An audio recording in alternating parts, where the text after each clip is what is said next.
One of the things that, that differentiates our type of education from other more traditional education is that all we're really concerned about is helping you as a small business owner know how to make money. I mean, after all, that's why most people go into businesses, to make a profit. But if we look at some of the things that somewhat interfere with how a small business owner might start their business and how they might operate their business, or even how they've gained an education to prepare them for going into business, this would be what we call the silo effect. Now, the silo effect is a term that's been coined to explain specialization and the tendency for people to specialize and get real deep knowledge base or even deep acumen in one area of a business.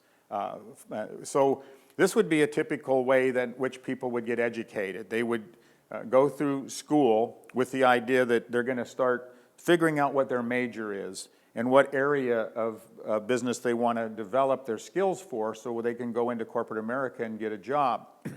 And so somebody might go into learn about research and development and how to create products and develop new product concepts. So they would go through school with the idea that they're going to get involved in the R&D department and then grow in that department from manager to senior vice president or whatever that might be. And then somebody else takes their engineering degree and learns how to develop and design specific types of things that can become patents and those types of things. And then there's also folks that focus on the marketing side and they become specialists in marketing.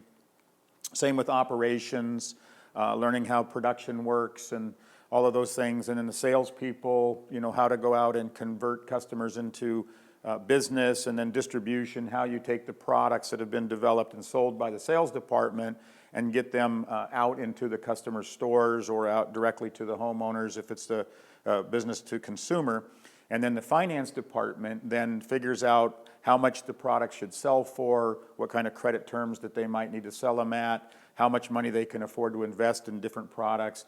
And then the HR department is there to make sure that everyone is doing their job effectively and that they're getting their bonuses or they're getting their vacation pay and those types of things. So at the end of the day, the goal is to work your way up in the company to become more advanced in your knowledge so that you can become a more effective manager.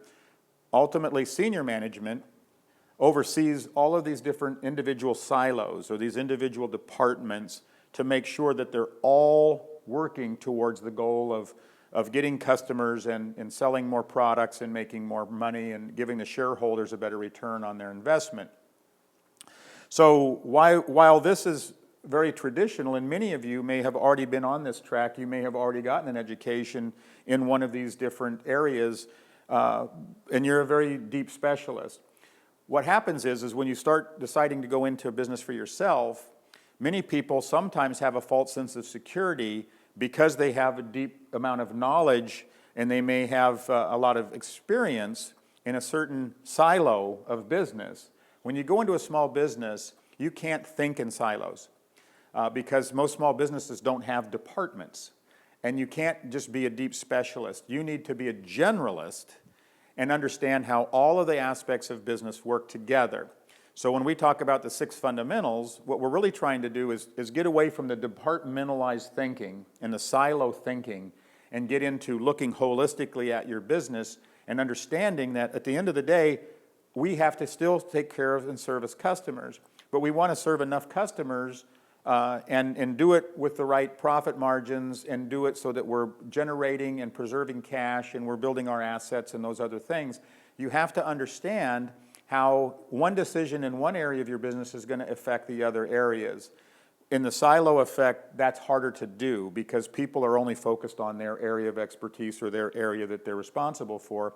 They don't always know how their decisions are impacting the other areas. In a small business, you need to have a holistic approach.